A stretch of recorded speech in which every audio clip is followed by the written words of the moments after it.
Cadmium has a very powerful effect on the kidneys, the bones, and when it gets into the brain, it can have very significant effects on like your choroid plexus, which is really important for the generation or the synthesis of cerebrospinal fluid. And that's another sort of way that your body cleans up or detoxifies the brain. Hi, I'm Dr. Wendy Myers. Welcome to the Myers Detox Podcast. On the show today, we have my friend Clark Engelbert, and he's going to be talking about cadmium, the death metal. A little bit dramatic, but when you listen to this show, you'll understand what we mean. Cadmium causes a lot of different health issues like heart disease, hardening of the arteries. It causes high blood pressure, brain issues, kidney health issues, even osteopenia and osteoporosis, low ferritin levels, anemia, and things like that. And cadmium causes more cancers than all of the other heavy metals combined. This is no joke. So we're going to be talking about what exactly cadmium does to the body, how zinc deficiency can cause you to uptake more cadmium, which is really, really interesting. We'll talk about where you find cadmium. We'll talk about how you detox cadmium. A lot of really good info in the show today. Stay tuned. Clark Engelbert, he's the founder and CEO of Nutritional Analytics, the health consulting company that specializes in using hair tissue mineral analysis, or HTMA, to set up mineral balancing healing programs for the purpose of heavy metal detoxification and mineral balancing. Clark has a background in nutritional sciences and biochemistry. He studied both disciplines at the University of Arizona and Boise State University, respectively. Clark received his training in HTMA and mineral balancing through Dr. Lawrence Wilson. He also worked directly with Dr. Wilson, analyzing thousands of hair tissue mineral analysis tests. And he continues to run his website, nutritionalanalytics.com today, where he has helped hundreds of people detoxify their heavy metals and get their lives back. So you can work with him and also take his course for practitioners and lay people at nutritionalanalytics.com. Clark, thanks so much for coming on the show again. Thank you, Wendy, so much for having me. It's good to be back with you. Yeah, so why don't you tell us a little bit about your background and how you became such an expert in heavy metals? Yeah, so I have a background in nutritional sciences and biochemistry. I went to school for those things, but after that, I trained with Dr. Lawrence Wilson to interpret hair tissue mineral analysis tests, and that sort of led me into the world of mineral balancing and understanding, or trying to understand at least, interactions that exist between the minerals. And that sort of led me down this road of understanding heavy metals a little more deeply because, as you know, and I'm sure your audience probably knows, that heavy metals and minerals interact in very important ways in the body. And that sort of defines their like metabolism and toxicology, basically, how those elements interact with each other. So, I've got some background with the schooling, but then also training with Dr. Wilson and then my own research since I started Nutritional Analytics, many years ago now, like in 2019, have just been looking at really carefully all of these different interactions, how they play out, what the literature is on that, and then seeing that play out in myself and my own mineral balancing program, and then seeing that play out in the real world with clients is kind of like another level of understanding there. Yeah, and I highly recommend anyone, if you're interested in heavy metals, which you might be listening to this show, to go check out Clark's work at nutritionalanalytics.com and your Instagram. You really have a lot of great information and help people make a lot of connections with, how minerals and metals act in the body, what they're doing, where you get them, and a lot of really good info. I enjoy following you. And you're also going through your own detox right now. Like, we're all going through it, folks. Like, we're right there. We're right there with you. Like, I'm going through my own foot bath detox that, because I moved from Mexico back to Houston. And I'm just like, wow, I guess I ate a lot of pesticides in Mexico. There's not a lot of organic food there, unfortunately. So I had to eat something. But yeah, so I'm having to detox a lot of stuff. But you're also going through a lot of detox stuff yourself, correct? True. Yeah. And I've been doing mineral balancing now for a while and have gone through metal eliminations in the past. And more recently, for whatever reason, I don't really know, but I've been going through a pretty big aluminum elimination since the beginning of this year, and sort of going through multiple hair tests, seeing that aluminum level steadily rise on the hair test, as I'm following the mineral balancing. It's kind of interesting just to see and understand. You could be on a mineral balancing program, you could be on sort of detoxification protocol for a while, and you can still have metals to eliminate. And I think that sort of speaks to sort of the pernicious nature of metals and how they're not biodegradable. and their half time in the body, their half life is very, very long. So, providing enough energy, biochemical energy for your detoxification systems consistently over time is really what causes that elimination, and it sort of shortens the half time of the metals. But under normal circumstances, many of the metals have like a half life of anywhere from 10 to 40 years, depending upon what metal you're looking at.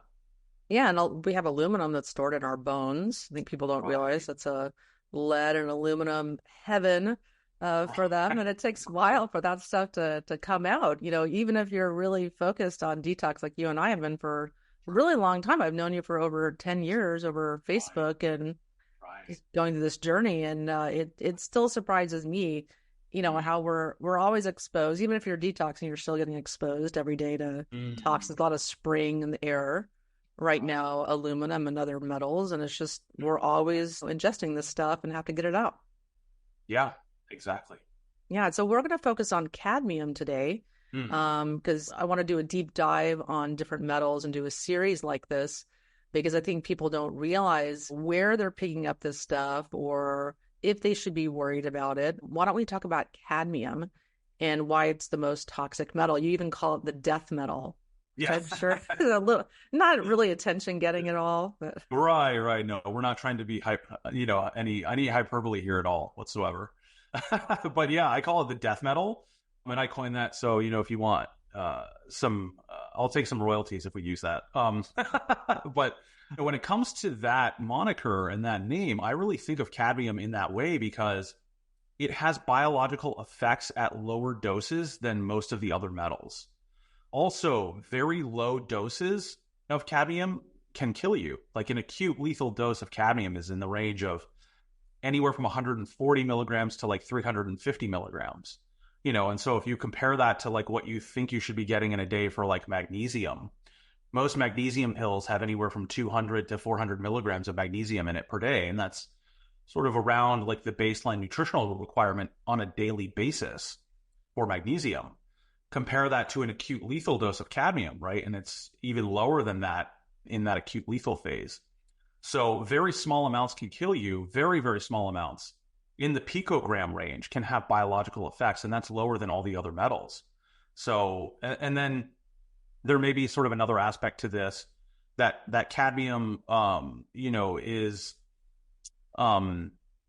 its halftime is very long in the body.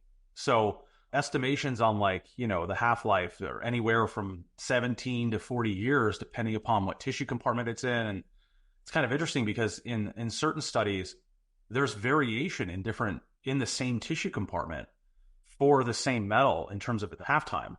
That I think is very interesting as well, but really long half-life in the body as well, and very, very difficult to eliminate. There isn't any known chelating agent that works either for acute or chronic cadmium poisoning. And a lot of this, they've been looking at this for like 40 years now.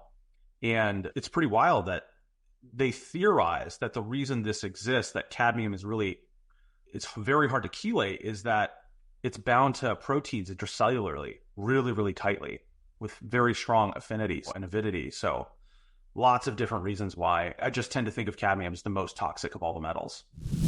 So for anyone listening that really wants to detox their body, go to heavymetalsquiz.com. I created a quiz for you. It only takes a couple of seconds.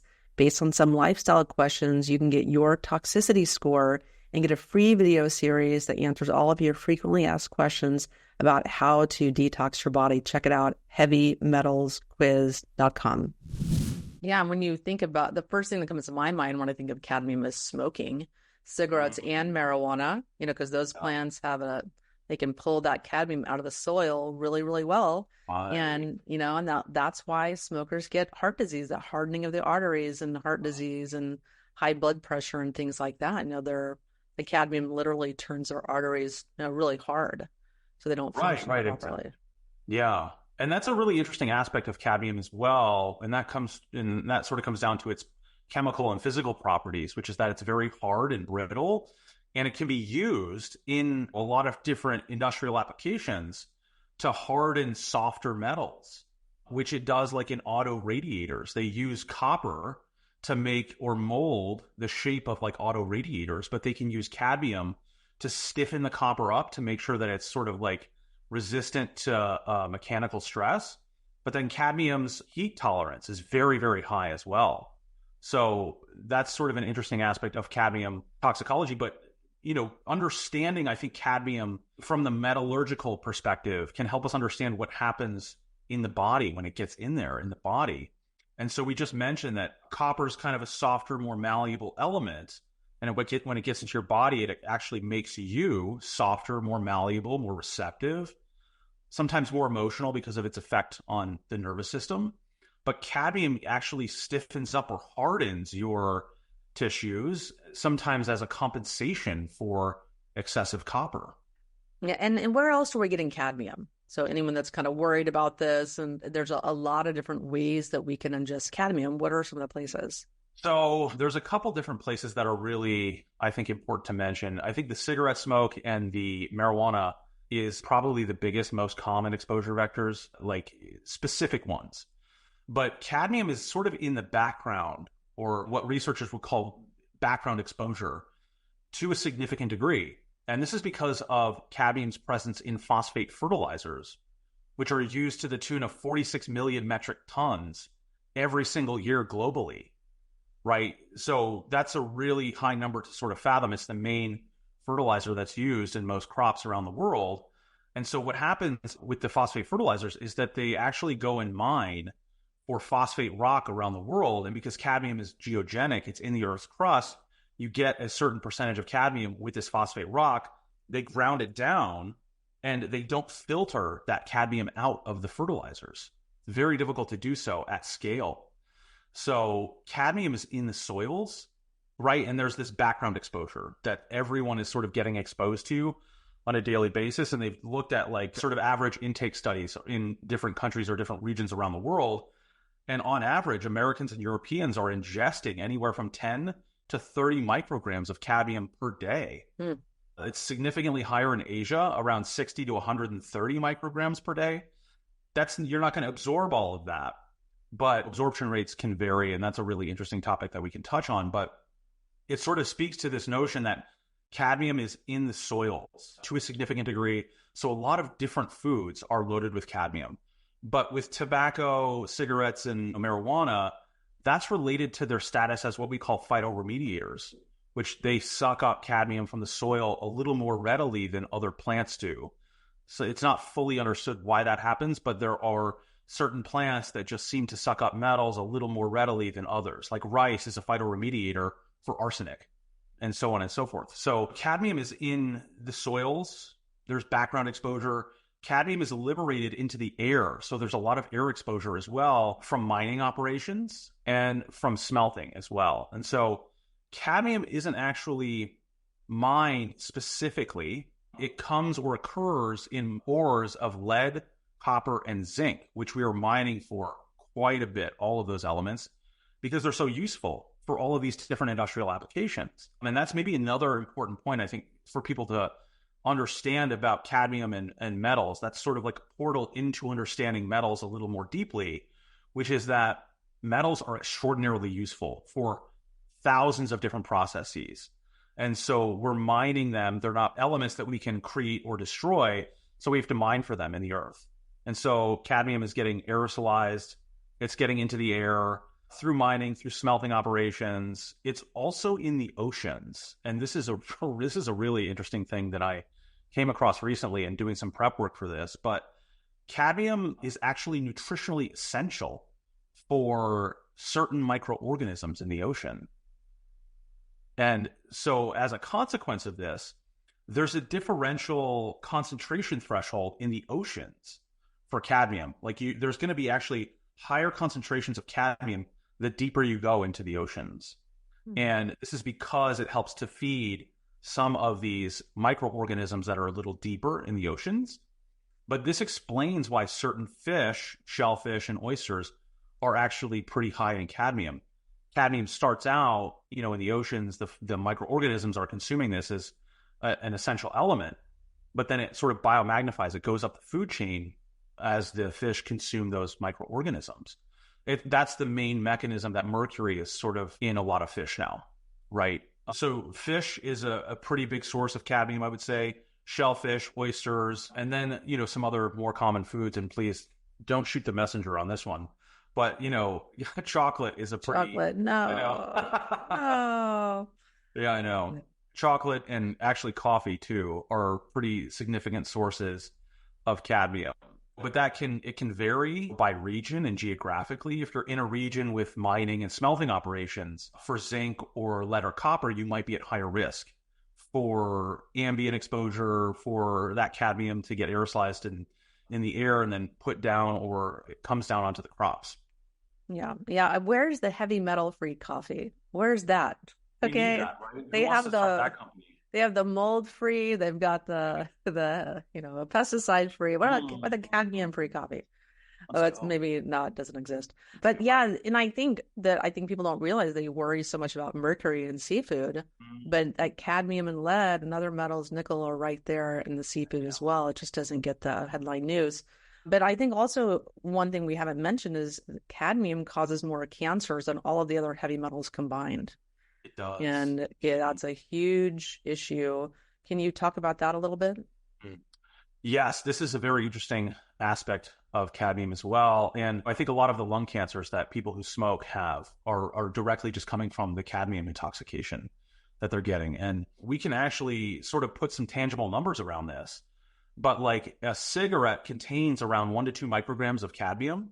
And then you're absorbing the reason why inhalation exposure, smoking cigarettes and marijuana is so dangerous and so biologically relevant for cadmium exposure is that when you inhale cadmium, you absorb up to 50% of that. Whereas through the GI tract, you're really only absorbing anywhere from 5 to 10, maybe 20% in other cases. But when you're smoking, let's say a pack a day, there's 20 cigarettes, right? That's around 20 micrograms of biologically active cadmium that you're inhaling through your lungs. And cadmium itself is extremely inflammatory. It's one of the most inflammatory metals. It's recognized even by the governments as a class 1 carcinogen. So they know it causes cancer. They know it causes lung cancer. But there's some really interesting research looking at rats. And after one injection of cadmium into their testicles, they cause cancer after one injection of the cadmium, right? And at very low doses because they don't want to kill the rats. So, that's been demonstrated in animal studies as well. And that's part of why the classification exists. So cadmium is very carcinogenic. And I tend to think of metals as like, when trying to think about the effects that metals have, I think it's most useful to understand that where the metals go in the body, the way that they're distributed predicts maybe their effects a little better than just saying, well, cadmium causes cancer. It's like, okay, well, yes, that's true, but like where, right? And why does that happen as well? And so understanding that the metals and cadmium in particular interact in important ways with a lot of different minerals, and minerals are distributed all throughout the body in what we would call a pleiotropic manner. Minerals are used for thousands, hundreds of thousands of different processes throughout the body. And so wherever the minerals are, metals like cadmium can hijack those mineral transport mechanisms and get into cellular compartments and then wreak havoc primarily through initiation of inflammatory pathways. But also cadmium is really well known to induce genetic effects and inhibit DNA and RNA repair enzymes. And that's a potential mechanism where it could cause cancer, or at least contribute to it, right? But another really interesting idea here is that cadmium inhibits DNA and RNA repair and detoxifying enzymes. So this is part of, I think, the mechanism that cadmium is contributing to cancer and other diseases. It prevents your body's own detoxification systems from being activated. So then when you come into contact with metals, post that exposure, and that inhibition of your detoxification systems is initiated, you will have a harder time eliminating whatever else you come into contact with over time. And that's very damaging because we're chronically exposed. Even if you're very careful, we're chronically exposed to these metals. They don't biodegrade, and then they interact in synergistic ways that are more potent than like individual exposures. And that sort of speaks to not only do metals and minerals interact, But metals and metals interact with each other too, which I think is a very interesting aspect to cadmium toxicology. But some of the other main effects, I would say, certainly cancer causing, but cadmium has a very powerful effect on the kidneys, the bones, and when it gets into the brain, it can be have very significant effects on like your choroid plexus, which is really important for the generation or the synthesis of cerebrospinal fluid. And that's another sort of way that your body cleans up or detoxifies the brain, right? Yeah. And are there any major health conditions that you can talk about that cadmium is an outright contributor or one of the indirect, contributors to? High blood pressure, idiopathic high blood pressure. And that's because cadmium primarily accumulates in the kidneys. When they've done, postmortem studies, anywhere from 40 to 60% of the total body burden of cadmium is found in the kidneys. And so the kidneys sort of act as like a biological endpoint for cadmium, where when you absorb cadmium, it gets sent to the liver first, where the liver has a really easier time synthesizing metallothionein, which is this protein that helps buffer or protect you against cadmium. And so as the cadmium is sort of bound to metallothionein in the liver, it's then sent to the kidneys, where it's then presumably it's sent there to be excreted. Sometimes that doesn't always happen. And so the kidneys really accumulate cadmium more so than any other organ. And so it can have these high blood pressure effects, but it can also disrupt vitamin D metabolism and have like sort of second and third order bone effects as well. And it can cause osteomalacia, osteoporosis. It inhibits vitamin D absorption because of the way that it messes with the kidneys structurally and functionally, which is right. Vitamin D absorption and feedback mechanisms are occurring in the gut, but also in the kidneys. So anything associated with low vitamin D, right? And that's how many different diseases are associated with low vitamin D. Yeah, and how many people are taking 10,000 IU or more of vitamin D and they're not, levels are not improving? Right. That's another, I would say that lead and cadmium are the biggest, if you have significant burdens of lead and cadmium, you presumably wouldn't respond to vitamin D supplementation or even getting vitamin D from the sun. So that's maybe something to look into if you have that issue. So bone effects, cancer, it can cause anemia in multiple different ways. It can affect the peripheral red blood cells, and it actually cadmium precipitates or accumulates sometimes in the bone marrow itself, where it inhibits production of the RBCs. So a lot of different things. I've had some interesting cases of developmental delays and cadmium toxicity, and that we've done a lot to reverse or ameliorate that after those children with these developmental delays eliminate cadmium. So, but those are the primary ones, right? It's going to be cancer causing in the various tissues, bone effects, osteomalacia, osteoporosis, kidney problems, high blood pressure. Sometimes cadmium can accumulate in the pancreas and cause, or at least contribute to diabetes as well. And to the extent that the cadmium will substitute for zinc in the pancreas, which zinc is very important for extending the action of insulin in the pancreas. So if cadmium is substituting for zinc there, it can cause glucose regulation problems, and that can also happen as a result of issues in the kidneys. So there's multiple different ways that it can sort of converge and cause blood sugar problems as well. Yeah. So you guys listening, you understand why we are focusing on heavy metals and toxins, because just removing this stuff can allow your body to function properly. And they're one of the primary ways that our bodies go haywire. We start having all these different symptoms and health issues and fatigue and all the other things that you mentioned. So let's talk about minerals. So you mentioned that zinc is very much interfered with because of cadmium toxicity. Can you expand on that a little bit?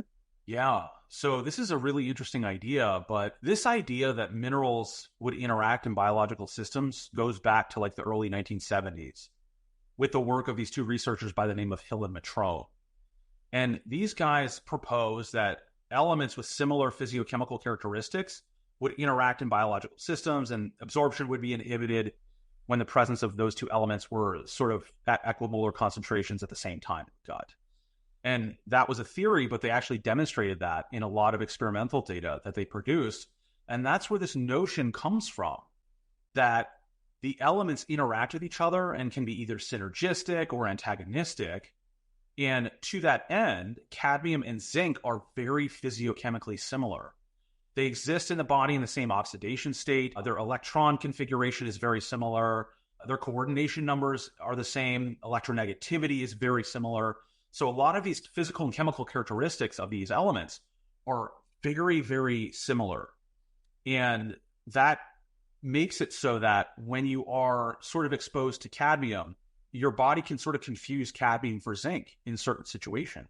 And cadmium will, because metals are not under homeostatic control, the metals have to gain access to cellular compartments in some way. Primarily, they use these mineral channels and transporters to like get into tissue compartments, basically. Where then once the metals get into these tissue compartments, they bind to enzyme binding sites really, really powerfully. And especially in the case of like lead and cadmium, can bind really powerfully to zinc binding sites. And it's kind of interesting. Cadmium is not the only metal that interferes with zinc. Lead can interfere with zinc and has, they've elaborated on like the binding affinity that like lead has for zinc versus calcium, which I think is kind of interesting and related tangentially to cadmium, because cadmium also interferes with lead or interferes with zinc and calcium, right? So when we get into this a little more deeply and how we're really actually exposed to the metals, we're exposed to metals, not like in individual exposures, right? You don't just accumulate cadmium from food. Usually it's a little bit of cadmium, it's a little bit of lead, it's a little bit of arsenic, a little bit of mercury. And so it plays out that way in the real world. But I'd say zinc and cadmium are probably more similar than almost any other two elements on the entire periodic table, right?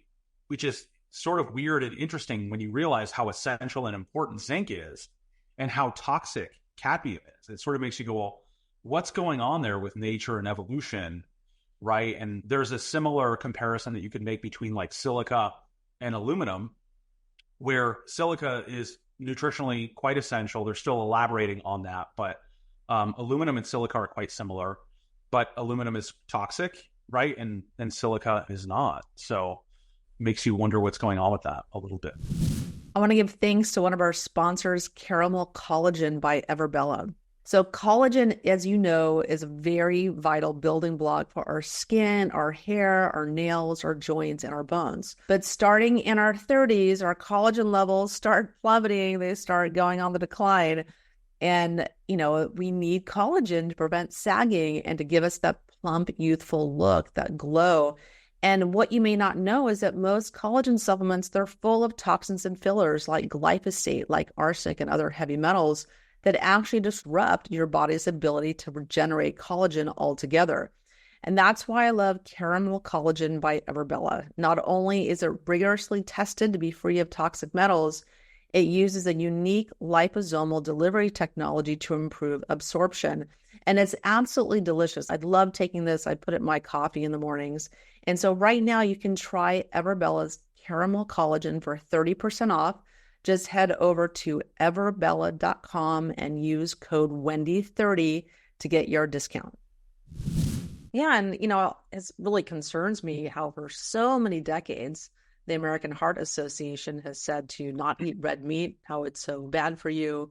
And I think that's a huge contributing factor to the zinc deficiency people have that then makes them more susceptible to taking uptake of cadmium, which leads to heart disease, ironically. Right. I say the three most important nutritionally essential elements which protect you against cadmium toxicity: number one, zinc; number two, iron; number three, calcium. So any sort of subclinical deficiency in those elements, issues with bioavailability, which can happen with iron because copper affects iron bioavailability.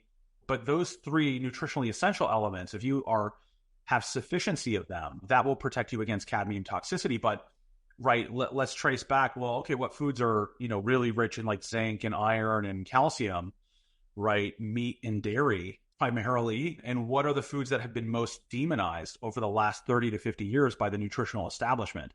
Meat and dairy. So that sort of makes you wonder on some level, like, are they that incompetent, or is there some level of like malevolence going on as well at the same time? Yeah, for sure. I vote for malevolence. I vote both. Yeah, I vote both too, for sure. Yeah. Yeah, Yeah. and yeah, so I think it just begs the question, or that people really points out that people really need to focus on mineralizing their body and Hmm. balancing their minerals so that they can protect their bodies against the uptake of metals, which we're exposed to every single day. So it's not just, I think, the focus shouldn't just be out, let's take something and just rip out that metal or a chelator or what have you.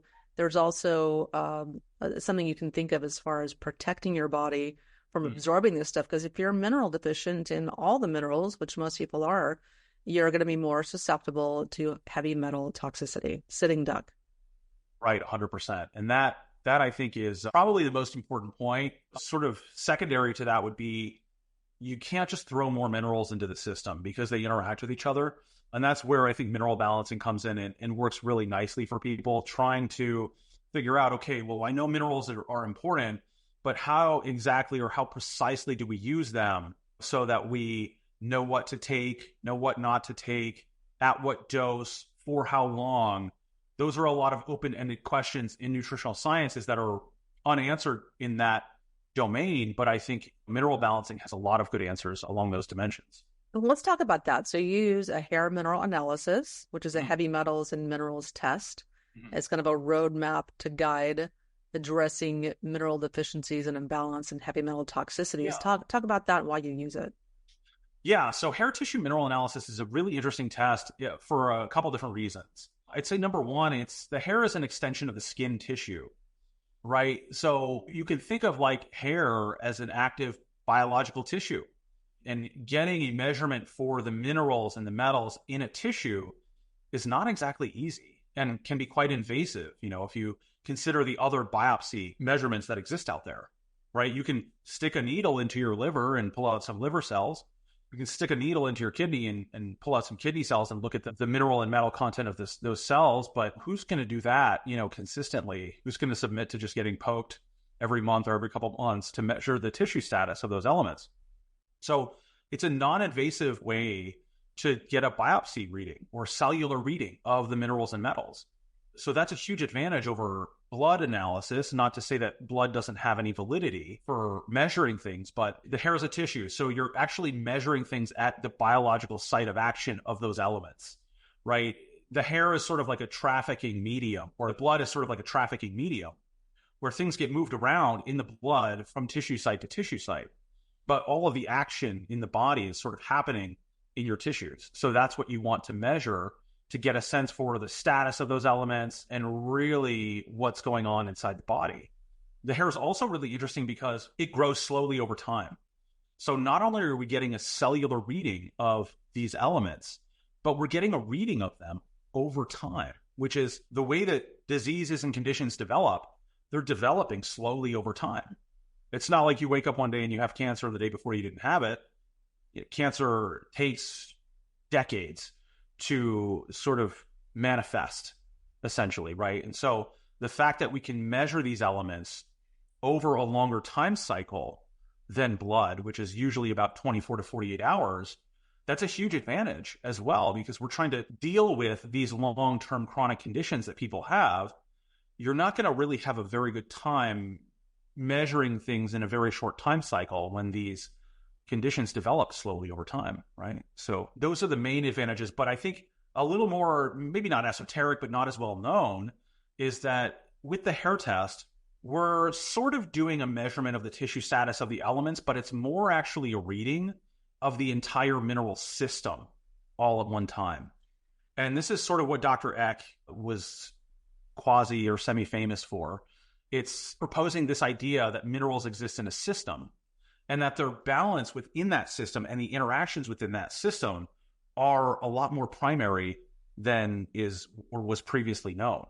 And those interactions predict, in many cases, mineral metabolism much better than measuring intake or other tissue compartments.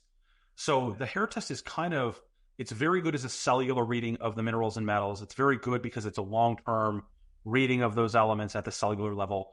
But you're also getting a single reading of the mineral system all at one time.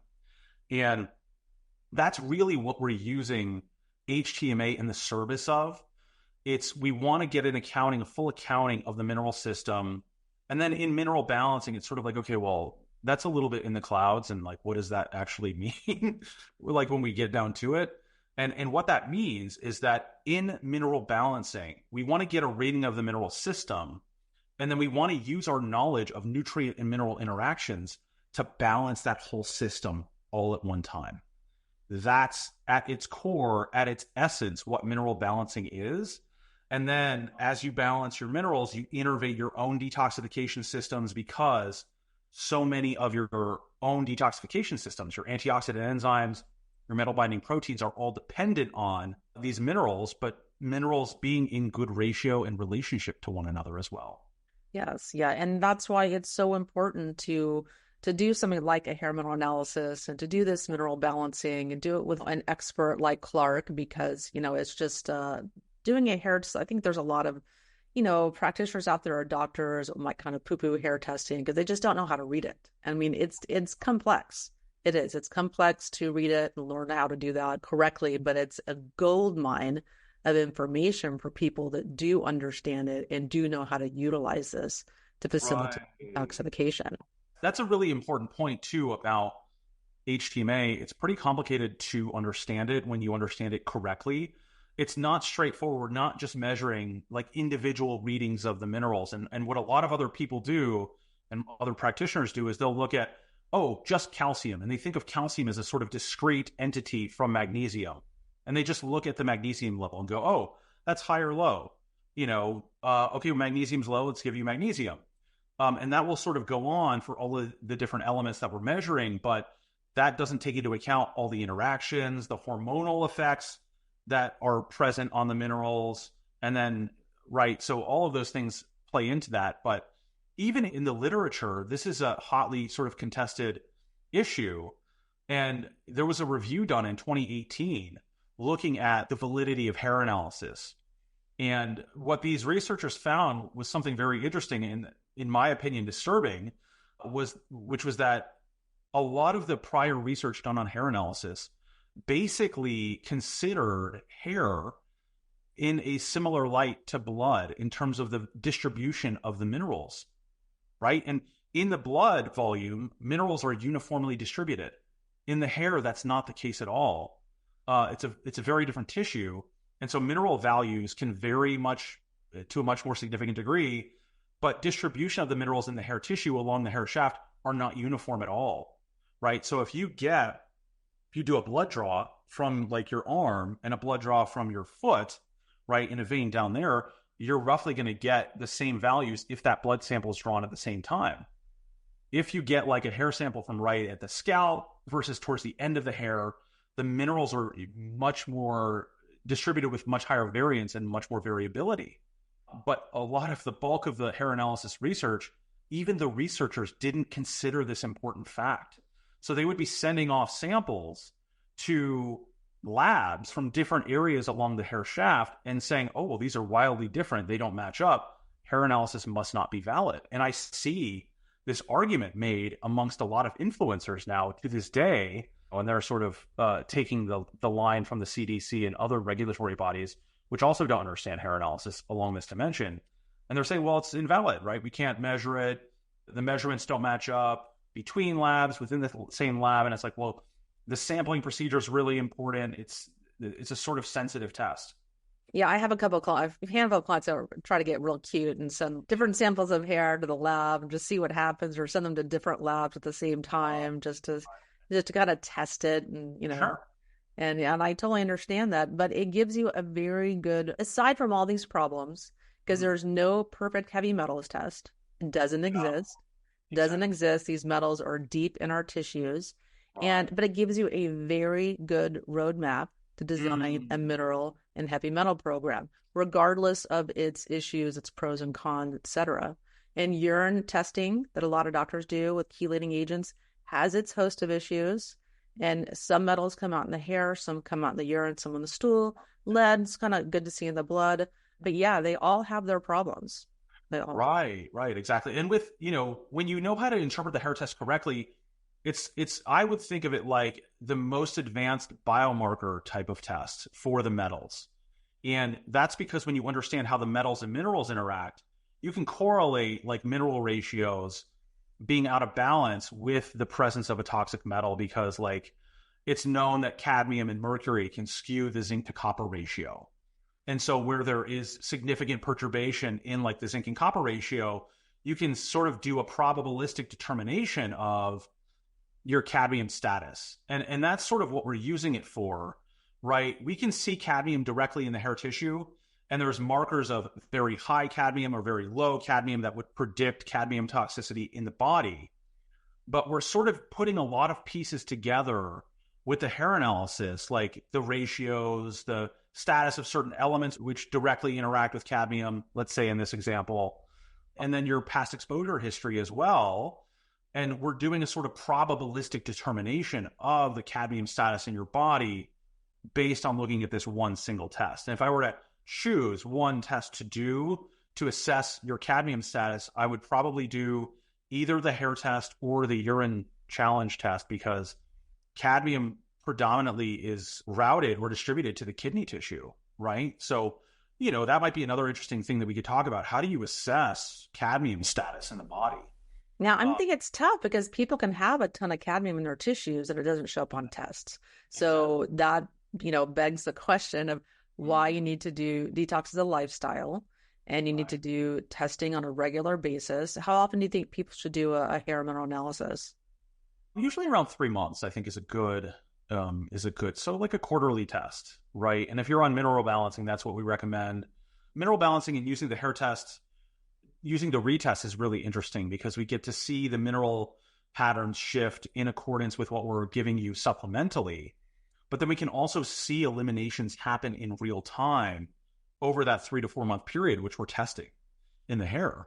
So that's a huge sort of advantage, I think, of hair testing, because it's non-invasive. You can do it pretty easily every couple months and get a sense for, oh, I'm going through like an aluminum elimination if the aluminum level pops up, or I'm going through a cadmium elimination if the cadmium level, shoots up in the hair, right? So using it in that way is kind of a unique way that we're using it, which a lot of people are not necessarily aware of. But you're right. We're sort of engaging in what we would call biomarkerism, which is like we're using these tests to gather circumstantial evidence of toxicity of these elements. You can use biomarkers in the urine, like metallothionein, mRNA. There's very few tests that are directly measuring tissue status, right? The urine is sort of still like a biomarker for the kidneys.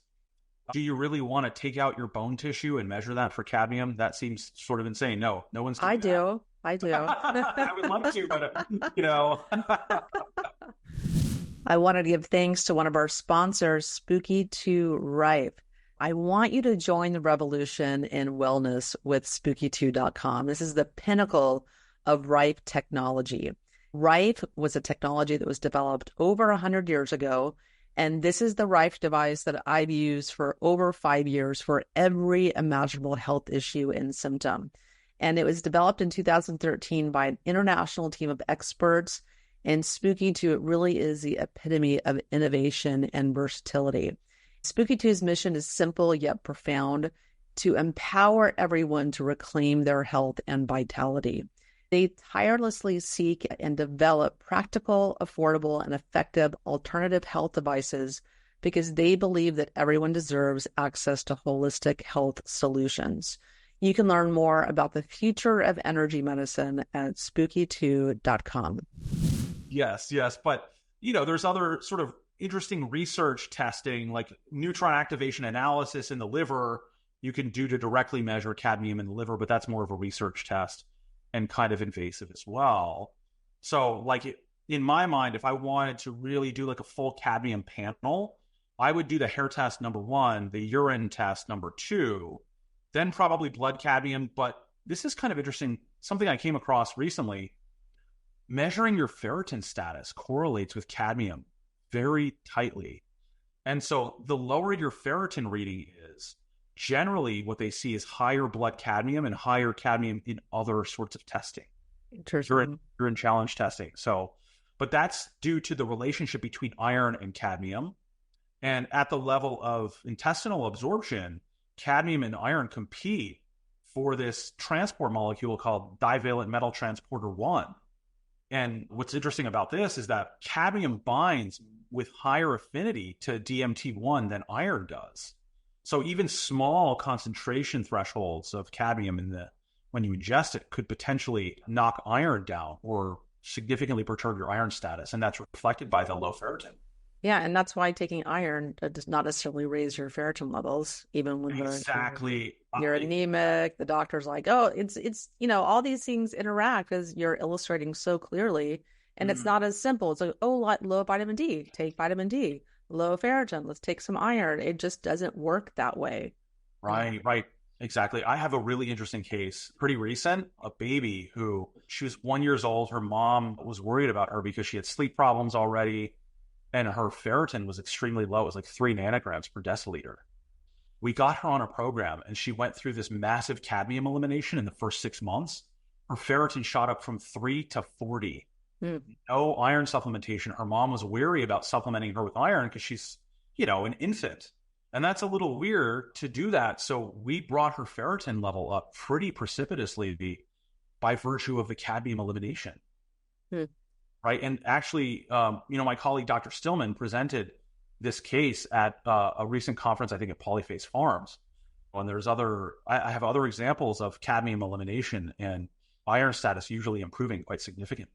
Yeah. And where would this baby get cadmium? From the mother, passed down in utero, Exactly. The baby, I assume, is not smoking marijuana or using Italy or, right. Yeah. And so how else would you detox cadmium? So what else can you do?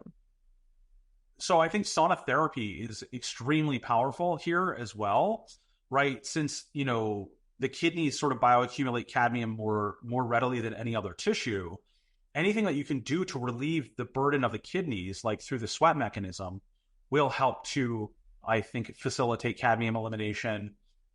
Nutrient density in the diet is probably the most important thing, and that should be everyone's baseline. If you're going to do mineral balancing or not, up to you whether you do that or not, but you still have to eat. So I think making sure that you're eating a really nutrient dense diet is the most important thing by far. But definitely anything that you can do to improve kidney function, red light therapy on the kidneys, sauna therapy, the near infrared type of saunas that Brian makes over at Sauna Space, I think are phenomenal. There's a couple other companies out there, but to me, that's probably the most powerful type of sauna because you're getting the light therapy and the heat at the same time. So you're getting the benefits of sweating plus that photobiomodulation at the same time. That's very important in roundabout ways because that near infrared light can stimulate cytochrome C oxidase, which is very important for copper metabolism. And cadmium and copper interact in interesting ways as well. So I think sauna therapy, probably the most potent. I think mineral balancing is by far the most potent modality that you can do, but ensuring nutrient density in the diet, nutrient variety is very important. Sauna therapy. Yeah, and this all illustrates that it's not as simple as taking an agent and ripping out that cadmium, taking what are called chelating agents that will grab onto metal to remove it. And I think people typically have that mindset when it comes to going to their doctor. There's amazing doctors out there that are thinking about heavy metals and wanting to remove them, but usually they're a one trick pony where they're just doing the chelation therapy, which is appropriate for some people, but I think for a lot of people, it's destabilizing. It doesn't get deep in the tissues, and it's not going to do mineral balancing or mineralize you or do all these things, facilitate detoxification. It's a very simplistic approach that is not going to get people the results in the long term that they're truly looking for. And so what are your thoughts on chelating agents for cadmium? Well, this is straight from the horse's mouth, which is this textbook that I have called Metal Chelation in Medicine. And these medical researchers admit there is no chelating agent that works very well for acute or chronic cadmium intoxication. And so when you're acutely exposed to mercury or lead or other metals, there are chelating agents that I think have a good use case there, right? And if you are getting a lethal dose of like mercury or lead or some other toxic metal, that's where chelation is very good. and you should go use a chelating agent. But for most people that are not occupationally exposed, that's extremely rare. And so we're more talking about chronic cadmium intoxication. And yeah, there's no chelating agent that's known in the medical literature that works to chelate cadmium from tissue compartments inside the cells. And this, they theorize, is because cadmium is bound so tightly to intracellular proteins that it's just very hard to mobilize. But then certain of the chelating agents don't actually cross cell membranes either. So you can chelate a metal out from in between intracellular and extracellular spaces, like the blood, right? You can do that. And if you have an acute cadmium intoxication, you should do that. But, when it comes to cadmium in your brain or cadmium in your pancreas or your liver or your kidneys or your bones, there's no known chelating agent for that. Yeah. It's just a matter of slow and steady over time, coaxing this stuff out and improving your body's ability to detox. That's the name of the game. And it's not simple. It's not a spring cleaning. It's not a once a year, 3-day detox. It's just, like I said, this over and over, detox is a lifestyle. And so you mentioned how cadmium affects the brain. Can you talk about that a little bit? Yes, that's a very interesting aspect of cadmium toxicology. I would say under normal conditions, cadmium doesn't get across the blood-brain barrier. However, there are caveats to that. When you inhale cadmium through the nasal passages, it can bypass the blood-brain barrier and go straight into your olfactory bulb. That's number one. Number two, where you have exposure to metals prior that may have degenerated that blood-brain barrier, those tight junctional gap cells, you could potentially have cadmium pass that blood-brain barrier much more readily. Once it's in the brain, they've looked at postmortem brains and cadmium accumulation in some brain tissue. For whatever reason, they find it more often in this region called the choroid plexus, which is responsible for generating and making your cerebrospinal fluid. So cadmium seems to accumulate preferentially in that brain region. And if it does, it could potentially interfere with the synthesis of your CSF, which is really responsible for cleaning up your brain and detoxifying a lot of different things. Metabolic waste products, other things that you may come into contact with that are toxic. So I think cadmium in a sort of interesting way can inhibit normal detoxification processes in the brain. But wherever zinc is as well, wherever calcium is, wherever iron is in the brain is where cadmium can go as well. But this is an area of research it's still sort of in its infancy, and they're looking at it. But I tend to think of it this way. In your brain, the hypothalamus, I should say the hippocampus, concentrates zinc, and very, very important for learning and memory processes. So cadmium, I think, could potentially substitute for zinc in the hippocampus, cause learning and memory deficits. Make you stupid. Essentially. Exactly. And I think, especially maybe in the prefrontal cortex, zinc is very important for analytical thinking, reasoning, being able to think through your decision making. And cadmium, I think it can do this. It can cause impulsive behavior because you really can't think through a lot of your decision making processes. But there's an interesting aspect of brain development that I don't think is talked about, especially with respect to metal toxicity. But there's a latency period that metals have once they get into the body. And this is particularly relevant with brain development because your brain develops through this very intricate orchestrated sequence over about 25 years. So if you're exposed to like a lower level of certain metals, let's say cadmium in this instance, when you're younger, right? Mom passes on some cadmium to you in utero, maybe when you're a teenager, you're smoking weed or whatever, cigarettes. As brain development proceeds, if you have a little bit of cadmium in, say, the prefrontal cortex, that can lay dormant until that brain region is called on in development later on, and problems can manifest post that exposure years down the line as that brain region is called on in development. So you could end up with like an anxiety disorder or mental health problems or behavioral problems down the line, maybe sometimes a decade out from that initial exposure, because the brain is going through this sequence of development very slowly over time. Very, very, very interesting. I have not heard that before. Yeah, Yes. very interesting. It's, the metals, they're very insidious. And I Yeah. think people they just don't realize how ubiquitous metals are in our environment and our daily exposure to them. Yeah, so that's why we do this show. That's why I do this show, because I want to really drive home these Hmm. points, how important it is to add detoxification to your healthy lifestyle. So tell us where we can work with you. You have a course also for Yes. practitioners, correct? Is it for lay people too, not just practitioners? Yes, it's for both. And so about a year ago, I started working with Dr. Leland Stillman. A lot of people know him from like the quantum biology space, but we sort of decided to team up and do not only group coaching for individuals, but we put together an HTMA course called HTMA Secrets. And that sort of functions along two dimensions where we have like a video course with 6 modules talking about different health conditions and how to look at them through the lens of mineral balancing, HTMA, and metals toxicology. There's a link in my bio on Instagram where you can go and just purchase that as a standalone course. But then we have group coaching now for individuals or practitioners that we're currently running. Probably going to open a new cohort there. I think later in the year, we're going to take a break. We've been running it for a year straight, just doing 3-month, 12-week cohorts for each group of people. But we've been doing the group coaching as well. And then I have the one-to-one side of things where I do work with people one-to-one as well. Okay, fantastic. And what is your website where people can learn all about this, and your Instagram? The Instagram is really the place to come if you want to learn more and really get sort of my unique perspective on mineral balancing, HTMA, and metals. That's really where you should come to learn. If you want to work with me one-to-one, you can send me an email at clark@nutritionalanalytics.com or just go straight to my website and purchase a package there. When you go to the Instagram link, the link in the bio has all of these things sort of listed that you can kind of pick and choose how you want to access me or work with me.